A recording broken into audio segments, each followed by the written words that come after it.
My name is Simar Anand, and on May 2nd, 2020, my dad, Gurinder Anand, passed away from COVID-19.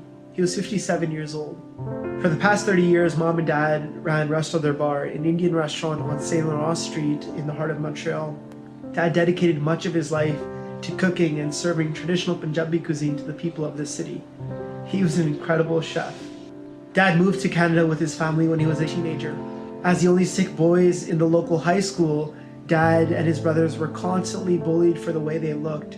He would often tell me stories of them having to come home early from school because their turbans had been ripped off. There's this concept of seva in our faith, and what it essentially means is that as Sikhs, our purpose in life is to serve our communities and to serve them selflessly.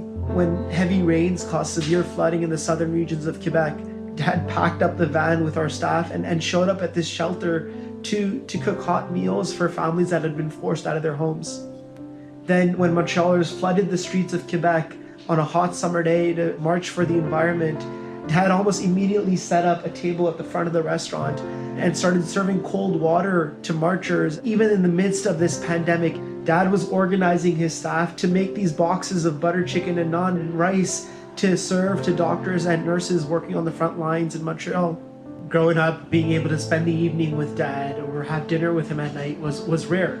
And so when we decided to close the restaurant down in the early days of the pandemic, part of me was kind of excited.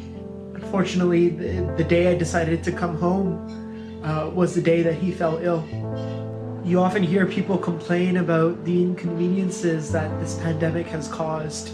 I was one of those people that was complaining.